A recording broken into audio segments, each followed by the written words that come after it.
நான் போன வாரம் திருச்சிக்கும் அரியலூர் மாவட்டத்துக்கும் போய் நம்ம மக்களை சந்திக்க போயிருந்தேன்.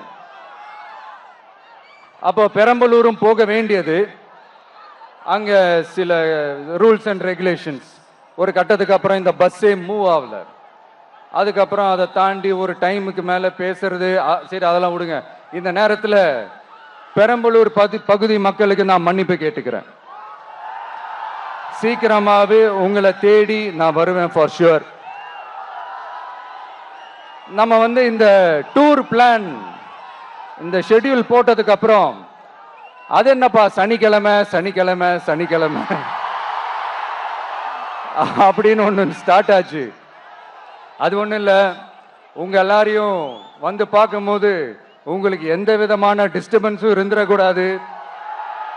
முக்கியமா உங்களுடைய வேலைகளுக்கு எந்த விதமான டிஸ்டர்பன்ஸும் இருந்துடக்கூடாது அப்படின்ற ஒரே காரணத்துக்காக தான் இப்படி வீக்கெண்டா பார்த்து இப்படி இந்த பிளானை ஷெட்யூல் பண்ணோம். லீவு நாட்கள்ல, ஓய்வு நாட்கள்ல வரணும்ன்றதான் அந்த எண்ணமே. அது மட்டும் இல்ல, அரசியல்ல சில பேருக்கு நம்ம ஓய்வும் கொடுக்கணும் இல்லையா?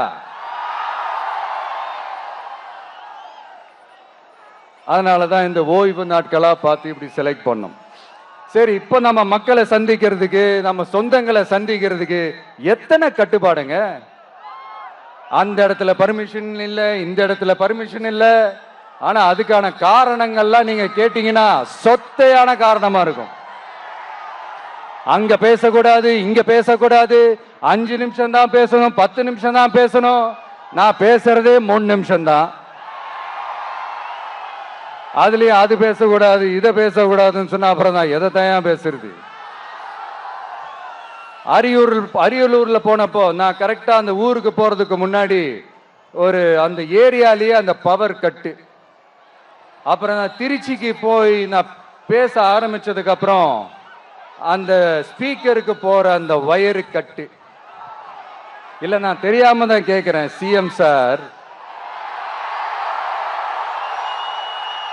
ஃபார் எக்ஸாம்பிள், இப்போ ஒரு RSS தலைவர் இங்க வராருன்னு வச்சுக்கோங்க, இல்ல நம்ம பிரதமர் மோடிஜி அவர்களோ இல்ல உள்துறை அமைச்சரோ இங்க வராருன்னு வச்சுக்கோங்க. இந்த மாதிரி கண்டிஷன்ஸ்லாம் போடுவீங்க, இந்த மாதிரி பவர் கட் பண்ணுவீங்க, இந்த மாதிரி வயர் கட் பண்ணுவீங்க. கொஞ்சம் கட் பண்ணி தான் பாருங்களேன். முடியாதுல, பேஸ்மெண்ட் அதிரும்ல. நீங்க தான் மறைமுக உறவுக்காரர்களாச்சே. இதாவது பரவாயில்லைங்க.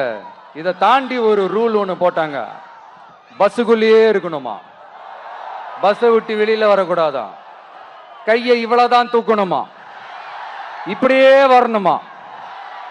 மக்களை பார்த்து சிரிக்காத, மக்களை பார்த்து கையசைக்காத, இப்படியெல்லாம்.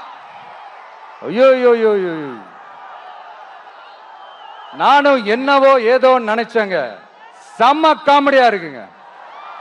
ஐ am just enjoying like anything. நேரடியாவே கேட்கிறேன், சிஎம் சார் மிரட்டி பாக்குறீங்களா? அதுக்கு இந்த விஜய் ஆள் இல்ல சார், அதுக்கு நாம ஆள் இல்ல சார். என்ன செஞ்சிருவீங்க? மேக்சிமம் கொள்கைய சும்மா பேருக்கு மட்டும் வச்சுக்கிட்டு குடும்பத்தை வச்சு கொள்ளையடிக்கிற உங்களுக்கே இவ்வளவு இருந்தா, சொந்தமா உழைச்சி சம்பாதிச்ச எனக்கு எவ்வளவு இருக்கும்?